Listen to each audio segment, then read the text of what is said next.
Hello friend को फिर से बहुत बहुत स्वागत है आप सभी का आपका अपना यूट्यूब चैनल मेजर टारगेट पर।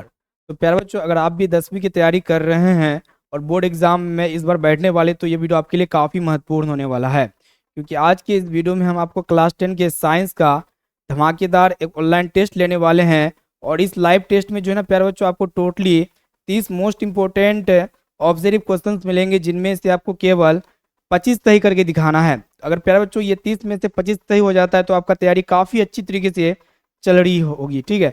अगर आपका 30 में से 25 से थोड़ा कम होता है तो आपको जो है ना प्यारे बच्चों और भी तैयारी करने की जरूरत है, ठीक है। तो अपनी तैयारी को फटाफट से जांच सकते हैं प्यारे बच्चों। तो इस वीडियो को आपको जो है ना पूरा देखना है और 30 में से यहाँ पे लास्ट में कमेंट करके बताना है ये 30 में से आप कितना परसेंट का सही और सटीक आंसर दे पाए, ठीक है।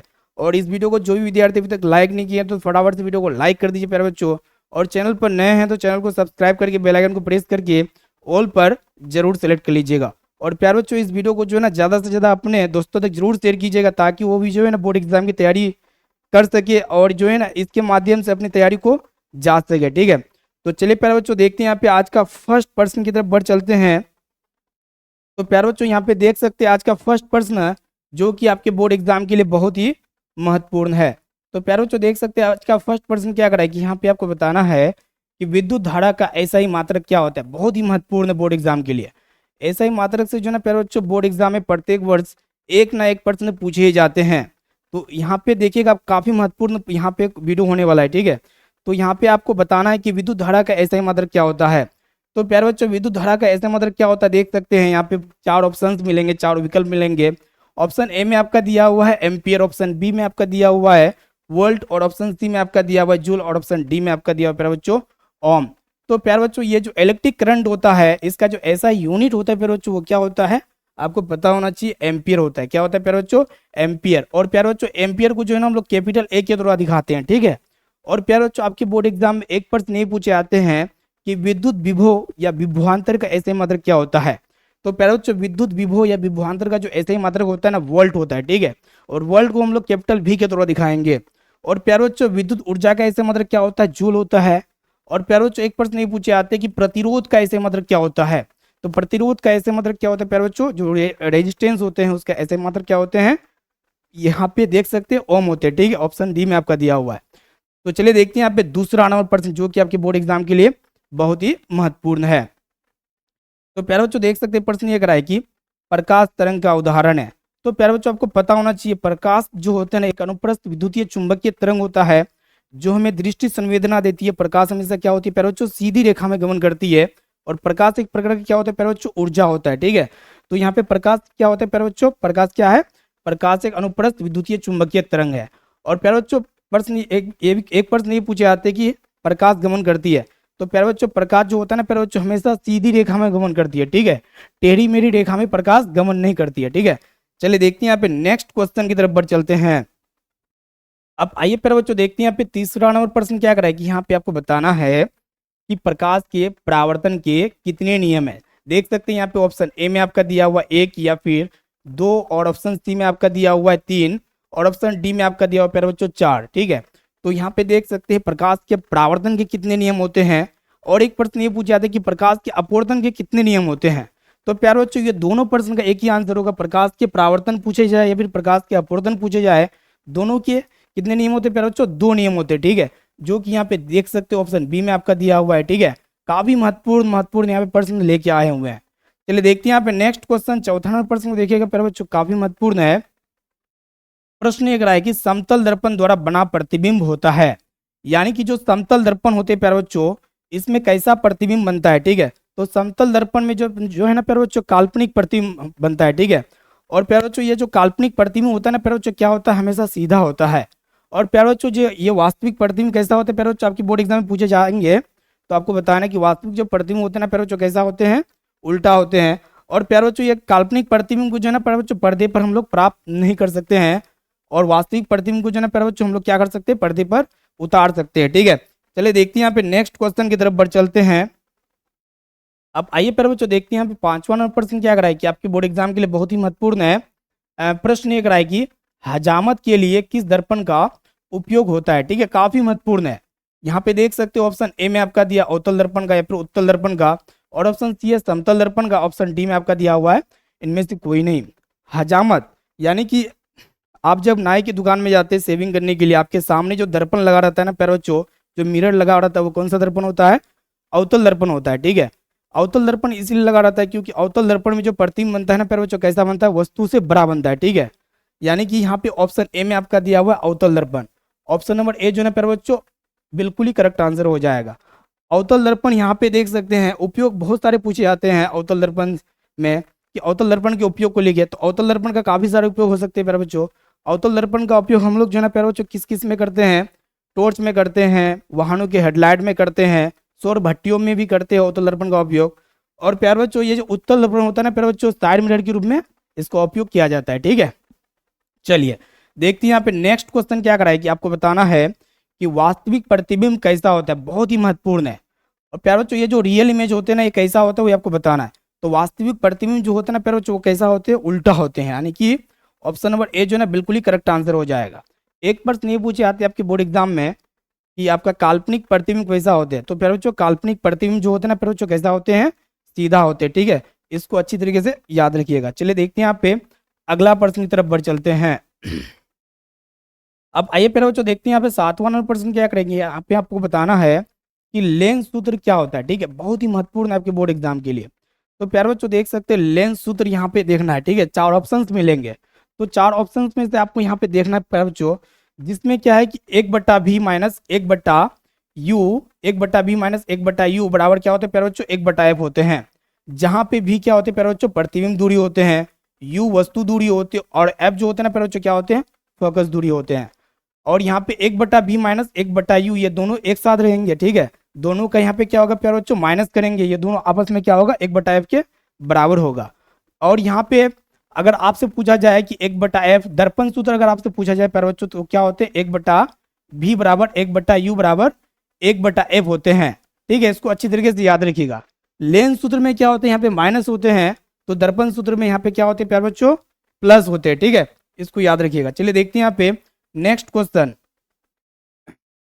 देखिएगा प्यारे बच्चों प्रश्न ये करा है कि मानव नेत्र में किस प्रकार का लेंस पाया जाता है। बहुत ही महत्वपूर्ण है आपके बोर्ड एग्जाम के लिए प्रश्न, गत वर्ष में कई बार पूछे जा चुके हैं, ठीक है। तो मानव नेत्र में जो है ना प्यारे बच्चों किस प्रकार का लेंस पाया जाता है, तो मानव नेत्र में जो होता है ना प्यारे बच्चों उत्तल लेंस पाया जाता है, ठीक है। प्यारे बच्चों एक प्रश्न ये पूछे आते हैं कि मानव नेत्र में बना प्रतिबिंब कैसा होता है, तो हमेशा याद रखिएगा वास्तविक होते हैं, ठीक है, उल्टा होते हैं, और वस्तु से क्या होते हैं प्यारे बच्चों? छोटा होते हैं। इसको याद रखिएगा, ठीक है। काफी महत्वपूर्ण प्रश्न है, और यहाँ पे काफी सारे प्रश्न आ सकते हैं आपकी बोर्ड एग्जाम में कि जो भी व्यक्ति निकट दृष्टि दोष से पीड़ित होता है तो उस व्यक्ति को अवतल लेंस से बने चश्मे का उपयोग करना चाहिए। और प्यारे बच्चों जो भी व्यक्ति दूर दृष्टि दोष से पीड़ित होता है ना तो उस व्यक्ति को किस लेंस से बने चश्मे का उपयोग करना होता है? उत्तल लेंस से बने चश्मे का उपयोग करना होता है, ठीक है। चलिए देखते हैं यहाँ पे नेक्स्ट क्वेश्चन की तरफ बढ़ चलते हैं। अब आइए प्यारे बच्चों देखते हैं यहाँ पे अगला प्रश्न क्या करा है कि यहाँ पे आपको बताना है कि सफेद रंग कितने रंगों से बना होता है। काफी महत्वपूर्ण है, यानी कि जो प्यारे बच्चों व्हाइट लाइट होता है ना ये कितने रंगों का सम्मिश्रण होता है, ठीक है। तो सफेद प्रकाश जो होते हैं ना प्यारे बच्चों वो 7 रंगों का क्या होते हैं? सम्मिश्रण होते हैं, यानी कि उसमें क्या कलर होता है? 7 गो कलर होता है, ठीक है। यानी कि इसका ऑप्शन नंबर डी जो है ना बिल्कुल ही करेक्ट आंसर हो जाएगा। और प्यारे बच्चों इंद्रधनुष जो होते हैं ना, आप जो देखते हैं आसमान पे इंद्रधनुष, तो उसमें क्या कलर दिखता है प्यारे बच्चों? 7 गो कलर दिखता है, ठीक है। वायलेट हो गया, इंडिगो हो गया, ब्लू हो गया, ग्रीन हो गया, येलो हो गया, ऑरेंज हो गया, रेड हो गया, ये 7 कलर होते हैं इंद्रधनुष में, ठीक है। चलिए देखते हैं यहाँ पे अगला प्रश्न क्या कराएगी। यहाँ पे आपको बताना है कि किस रंग का विचलन न्यूनतम होता है। प्यारे बच्चों ये विचलन का अर्थ क्या होता है आपको पता है ना? झुकाव होता है, ठीक है। विचलन का मतलब क्या होता है प्यारे बच्चों? झुकाव होता है। यानी कि जब हम लोग श्वेत प्रकाश को प्रिज्म से गुजारते हैं, ठीक है, इसका अपवर्तन कराते हैं और पर्दे पर जो 7 रंग की पट्टी प्राप्त होती है ना प्यारे बच्चों, सबसे नीचे जो कलर होता है वो आपका क्या होते हैं? वायलेट होते हैं। और जो सबसे ऊपर कलर होते हैं ना प्यारे बच्चों क्या होते हैं? रेड होते हैं। तो यहाँ पे झुकाव पूछा जा रहा है, तो सबसे कम झुकाव किसका होता है प्यारे बच्चों? लाल रंग का झुकाव क्या होते हैं? सबसे कम होते हैं। और ये जो बैगनी कलर होते हैं, जो वायलेट कलर होते हैं ना प्यारे बच्चों, इसका झुकाव क्या होते हैं? सबसे ज्यादा होते हैं, ठीक है। इसको याद रखिएगा। और एक प्रश्न ये पूछे आते हैं आपके बोर्ड एग्जाम में कि किस रंग का तरंगदैर्ध्य सबसे ज्यादा होता है। तो प्यारे बच्चों ये लाल रंग का तरंगदैर्ध्य क्या होते हैं? सबसे ज्यादा होते हैं। इसको अच्छी तरीके से याद रखिएगा। चलिए देखते हैं यहाँ पे नेक्स्ट क्वेश्चन की तरफ बढ़िएगा। अब आइए प्यारे बच्चों देखते हैं यहाँ पे अगला प्रश्न क्या करे कि यहाँ पे आपसे पूछा जा रहा है कि विद्युत हीटर में किस तार का प्रयोग किया जाता है। इसको याद रखिएगा, काफी महत्वपूर्ण है आपके बोर्ड एग्जाम के लिए। तो प्यारे बच्चों, जितने भी हीटिंग एलिमेंट्स होते हैं उस सभी में किसका उपयोग किया जाता है, कौन सा वायर का उपयोग किया जाता है, नाइक्रोम का उपयोग किया जाता है। क्योंकि नाइक्रोम का जो गलनांक होता है ना प्यारे बच्चों, काफी उच्च होता है। ठीक है, तो नाइक्रोम का यहाँ पे ऑप्शन बी में आपका दिया हुआ नाइक्रोम, यानी कि बी वाला ऑप्शन जो है ना बिल्कुल ही करेक्ट आंसर हो जाएगा।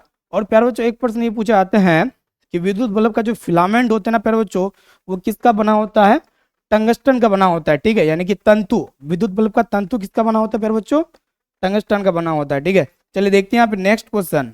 प्रश्न ये करा है कि प्रतिरोधकता का ऐसे मात्रक क्या होता है। ठीक है, प्रतिरोधकता का ऐसे मात्रक क्या होते हैं वो आपको बताना है। तो यहाँ पे प्रतिरोध नहीं है प्यारे बच्चों, प्रतिरोधकता है। ठीक है, तो प्रतिरोधकता का जो ऐसे मात्रक होते क्या होते हैं, ओम मीटर होते हैं। ठीक है, और प्रतिरोध का ऐसे मात्रक क्या होते हैं प्यारे बच्चों, ओम होते हैं। और विद्युत धारा का ऐसे मात्रक क्या होते हैं, एम्पियर होते हैं। और विद्युत विभव या फिर विभवांतर का ऐसा मात्रक क्या होते हैं, वोल्ट होते हैं। ये सभी प्रश्न आपके बोर्ड एग्जाम में पूछे जाने की काफी संभावना है। ठीक है, चलिए देखते हैं यहाँ पे अगला प्रश्न।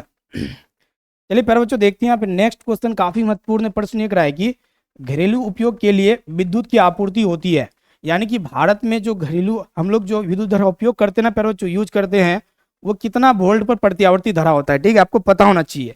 तो 220 वोल्ट पर प्रति आवर्ती धारा होता है। ठीक है, और प्यारे बच्चों ये कितना हर्ट्ज का होता है, 50 हर्ट्ज का होता है, यानी कि 1 सेकंड में 50 बार विद्युत धारा चेंज करती है। ठीक है, बदलती है। और ये हर्ट्ज जो होता है ना प्यारे बच्चों, किसका ऐसा यूनिट होता है, आवृत्ति का ऐसे मात्रक होता है। बोर्ड एग्जाम में ये भी प्रश्न पूछे जा सकते हैं। चलिए देखते हैं यहाँ पे नेक्स्ट क्वेश्चन। प्रश्न ये है कि किस धातु को चाकू से काटा जा सकता है। काफी महत्वपूर्ण है आपके बोर्ड एग्जाम के लिए। तो यहाँ पे काफी महत्वपूर्ण प्रश्न है कि किस धातु को चाकू से काटा जा सकता है। तो देख सकते हैं लोहा को या फिर चांदी को, इस सबको तो नहीं काट सकते हैं, लेड को भी नहीं काट सकते, लेकिन हम लोग लिथियम, सोडियम और पोटेशियम, और एक भी धातु होते हैं, और एक धातु होते हैं पोटेशियम, इसको हम लोग क्या कर सकते हैं प्यारे बच्चों, चाकू से हम लोग आसानी से काट सकते हैं। क्योंकि ये तीनों जो धातु होते हैं ना प्यारे बच्चों, क्या होते हैं, काफी नरम होते हैं। ठीक है, चलिए देखते हैं यहाँ पे नेक्स्ट क्वेश्चन की तरफ बढ़ चलते हैं।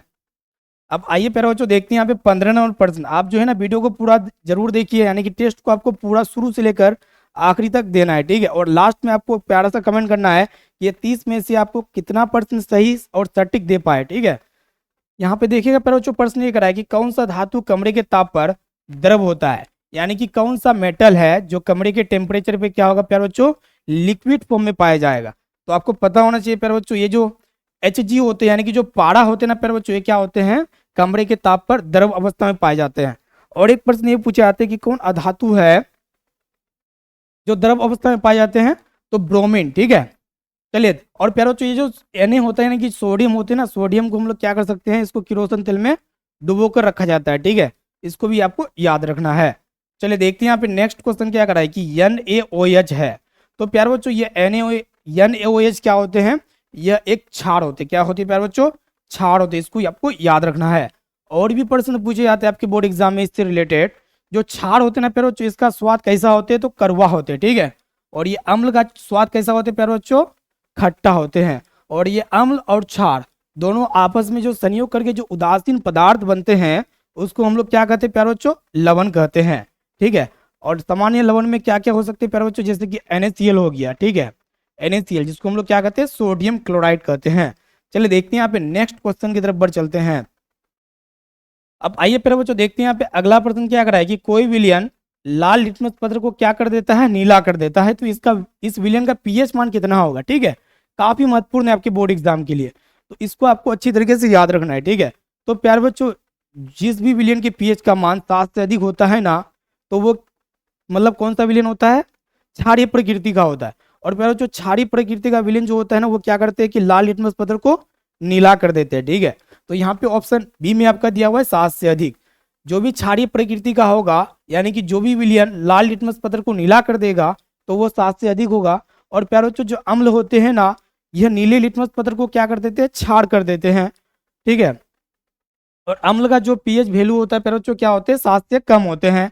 और उदासीन विलयन का जो pH मान होता है ना प्यारे बच्चों, क्या होते हैं, 7 होते हैं। ठीक है, इसको आपको याद रखना है। चलिए देखते हैं यहाँ पे नेक्स्ट क्वेश्चन, जो कि आपके बोर्ड एग्जाम के लिए बहुत ही महत्वपूर्ण है। प्रश्न ये कराए कि अम्लीय विलयन का pH मान कितना होता है। ठीक है, तो अम्लीय विलयन के pH का मान कितना होता है, अभी अभी हम बताए। ठीक है, तो जो भी विलयन अम्लीय प्रकृति का होगा तो वो विलयन 7 से कम होगा, ठीक है, जो कि यहाँ पे ऑप्शन बी में आपका दिया हुआ है। चलिए देखते हैं यहाँ पे नेक्स्ट क्वेश्चन की तरफ बढ़ चलते हैं। तो प्यारे बच्चों देख सकते हैं अगला प्रश्न क्या कराए कि यहाँ पे आपको बताना है कि रासायनिक अभिक्रिया में जो पदार्थ भाग लेता है उसे क्या कहते हैं, ठीक है। तो प्यारे बच्चों जितने भी केमिकल रिएक्टेंट रिएक्शन होते हैं उसमें जो भी सब्सटेंसेस जो भी पदार्थ भाग लेता है तो उसको हम लोग क्या कहते हैं प्यारे बच्चों, अभिकारक कहते हैं या फिर प्रतिकारक, या फिर जिसे हम लोग क्या कहते हैं रिएक्टेंट कहते हैं, ठीक है। तो यहाँ पे ऑप्शन ए में आपका दिया हुआ अभिकारक। और एक प्रश्न ये भी पूछे आते हैं कि रासायनिक अभिक्रिया के दौरान मतलब यहाँ पे जो रासायनिक अभिक्रिया में जो पदार्थ भाग लेता है उसको हम लोग क्या कहते हैं विकारक कहते हैं, ठीक है। और इसके फलस्वरूप जो नए पदार्थ का निर्माण होता है उसको हम लोग क्या कहेंगे प्यारे बच्चों, प्रतिफल या फिर उत्पाद कहेंगे, जिसको हम लोग प्रोडक्ट कहते हैं, ठीक है। चलिए देखते हैं यहाँ पे नेक्स्ट क्वेश्चन। यहाँ पे आपको बताना है कि एलपीजी एक क्या प्यारे बच्चों, गंधहीन गैस है, ठीक है, इसमें गंध नहीं है। इसमें गंध के लिए क्या मिलाया जाता है, तो इसमें एक केमिकल मिलाया जाता है, ठीक है। जब भी इस गैस का रिसाव हो तो हमको पता चलता है गंध गंध यहाँ पर क्या होता है प्यारे बच्चों, स्मेल निकलता है, ठीक है। वो कौन सा गंध है प्यारे बच्चों, एथिल मार्केप्टन है, एक प्रकार का रसायन है, केमिकल है, ठीक है। इसको मिलाया जाता है ताकि जब भी रिसाव हो गैस तो पता चल जाता है कि गैस लीकेज हो गया है, ठीक है। चलिए देखते हैं यहाँ पे नेक्स्ट क्वेश्चन की तरफ बढ़ चलते हैं। अब आइए प्यारे बच्चों देखते हैं यहाँ पे अगला प्रश्न क्या कराए कि यहाँ पे आपको बताना है कि धोबिया सोडा का रासायनिक सूत्र क्या है, ठीक है। धोबिया सोडा को हम लोग क्या कहते हैं प्यारे बच्चों, धोबन सोडा कहते हैं, ठीक है। तो इसका क्या पूछ रहा है कि केमिकल फॉर्मूला पूछा जा रहा है, रासायनिक सूत्र पूछा जा रहा है, ठीक है। तो धोबिया सोडा का जो रासायनिक सूत्र होता है ना प्यारे बच्चों, क्या होता है Na2CO3 10H2 होता है। और इसका जिसको हम लोग क्या कहते हैं प्यारे बच्चों, सोडियम कार्बोनेट डेकाहाइड्रेट कहते हैं, ठीक है। और धोबन सोडा यानी कि वॉशिंग सोडा जो होता है ना, इसमें जो 10 कितने अणुजल होते हैं प्यारे बच्चों, 10 अणुजल होते हैं, इसको आपको याद रखना है, ठीक है। चलिए देखते हैं यहाँ पे अगला प्रश्न काफी महत्वपूर्ण है। यहाँ पे आपको बताना है कि दही में कौन सा अम्ल पाया जाता है, बहुत ही महत्वपूर्ण है, मोस्ट इंपोर्टेंट है, ठीक है। तो दही में कौन सा अम्ल पाया जाता है, तो प्यारे बच्चों दही में जो है ना लैक्टिक अम्ल पाया जाता है, ठीक है। कौन सा अम्ल पाया जाता है प्यारे बच्चों, लैक्टिक अम्ल पाया जाता है, ठीक है। यानी कि इसका जो है ना ऑप्शन नंबर डी बिल्कुल ही करेक्ट आंसर हो जाएगा। और प्यारे बच्चों जो सेब होते हैं ना इसमें कौन सा अम्ल पाया जाता है, मौलिक अम्ल पाया जाता है। और प्यारे बच्चों इमली में कौन सा अम्ल पाया जाते हैं, टार्टरिक अम्ल पाया जाते हैं। और यहाँ पे देख सकते हैं सेब हो गया, सेब यहाँ पे सिट्रिक अम्ल किसमें पाया जाएगा, ठीक है, नींबू संतरा मौसमी, ये सभी में जितने भी खट्टे फल होते हैं उसमें सभी में सिट्रिक अम्ल पाया जाता है, ठीक है। काफी महत्वपूर्ण यहाँ पे प्रश्न का धमाकेदार टेस्ट ले रहे हैं, ठीक है। चलिए देखते हैं यहाँ पे नेक्स्ट क्वेश्चन यहाँ पे क्या कराएगी, पित्तल है। तो प्यारे बच्चों पित्तल जो होते हैं ना ये क्या होते हैं आपको पता होना चाहिए। पित्तल जो होते हैं ना प्यारे बच्चों मिश्र धातु होते हैं, क्या होते हैं मिश्र धातु, किसका मिश्र धातु होते हैं आपको पता होना चाहिए। ये जो होते हैं ना प्यारे बच्चों कॉपर और जिंक का क्या होते हैं मिश्र धातु होते हैं, ठीक है। चलिए देखते हैं यहाँ पे नेक्स्ट क्वेश्चन जो कि आपके बोर्ड एग्जाम के लिए बहुत ही महत्वपूर्ण है। देख सकते हैं यहाँ पे प्रश्न ये कराया कि सर्वाधिक तन्य धातु कौन सा है, काफी महत्वपूर्ण है।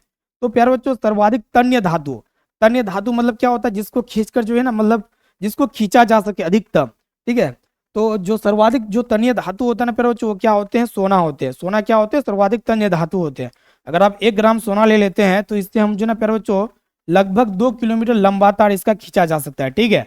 तो ये होता है सर्वाधिक, बोर्ड एग्जाम के लिए बहुत ही महत्वपूर्ण है कि 1 ग्राम सोना से कितना किलोमीटर लंबा तार खींचा जा सकता है, तो 2 किलोमीटर लंबा तार खींचा जा सकता है। ये ऑब्जेक्टिव जो है ना गत वर्ष में पूछे जा चुके हैं, ठीक है, इस बार भी पूछे जाने की काफी संभावना है, ठीक है।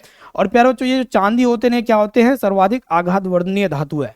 आघात वर्धनीय धातु का अर्थ होता है जिसको पीट पीट कर जो है ना चादर बनाया जा सकता है, ठीक है। चलिए देखते हैं यहाँ पे नेक्स्ट क्वेश्चन की तरफ बढ़ चलते हैं। अब आइए प्यारे बच्चों देखते हैं यहाँ पे नेक्स्ट क्वेश्चन क्या कराए कि यहाँ पे आपको बताना है कि सभी हरे पौधे होते हैं। तो प्यारे बच्चों सभी हरे पौधे जो होते हैं ना ये क्या होते हैं, ये क्या होते हैं प्यारे बच्चों, स्वपोषी होते हैं। स्वपोषी का अर्थ होता है जो अपना भोजन स्वयं बनाए, अपना भोजन स्वयं तैयार करे, ठीक है, उसको हम लोग क्या कहते हैं स्वपोषी कहेंगे। और हम लोग जो है ना प्यारे बच्चों क्या है परपोषी है, ठीक है। यानी कि हम लोग वनस्पतियों पर हम लोग क्या है प्यारे बच्चों डिपेंड है, ठीक है। वनस्पति हो गए, पेड़ पौधे हो गए, ठीक है, जंतुओं पे हम लोग डिपेंड है। अब देखिए यहाँ पे नेक्स्ट क्वेश्चन क्या करा है कि यहाँ पे आपको बताना है कि जाइलम किसके लिए उत्तरदायी होता है, काफी महत्वपूर्ण है आपके बोर्ड एग्जाम के लिए, ठीक है। इसको आपको याद रखना है प्यारे बच्चों। ये जो जाइलम होते हैं ना जाइलम यहाँ पे देखिएगा प्यारे बच्चों ज से बोला जा रहा है। तो जाइलम जो उत्तरदायी होता है ना प्यारे बच्चों किसके लिए उत्तरदायी होता है, जल का परिवहन के लिए उत्तरदायी होता है, ठीक है। और एक प्रश्न इसमें पूछे आते हैं कि फ्लोएम किसके लिए उत्तरदायी होता है, इससे रिलेटेड प्रश्न पूछे आते हैं कि फ्लोएम किससे फ्लेम जो होते हैं ना प्यारे बच्चों क्या होते हैं कि इसके लिए उत्तरदायी होता है, तो भोजन का परिवहन के लिए उत्तरदायी होता है। बोर्ड एग्जाम के लिए बहुत ही महत्वपूर्ण है।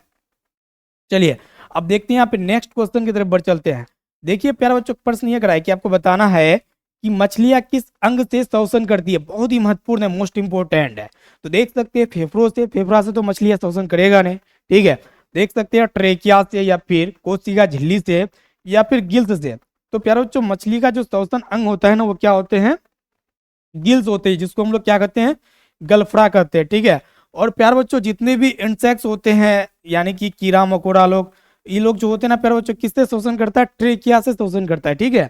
और यहाँ पे फेफड़ा से जो प्यारे बच्चों कौन शोषण, हम लोग शोषण, मनुष्य का जो शोषण अंग है ना प्यारे बच्चों क्या होते हैं, फेफड़ा होते हैं। चलिए देखते हैं यहाँ पे नेक्स्ट क्वेश्चन जो कि बोर्ड एग्जाम के लिए बहुत ही महत्वपूर्ण। देख सकते हैं कि इंसुलिन की कमी से कौन सा रोग होता है, बहुत ही महत्वपूर्ण है, ठीक है।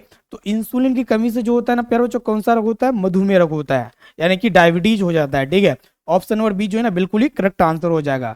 और प्यारे बच्चों एक प्रश्न ये पूछे आते हैं कि आयोडीन की कमी से कौन सा रोग होता है, ठीक है। बहुत ही महत्वपूर्ण ये भी प्रश्न है कि आयोडीन की कमी से कौन सा रोग होता है।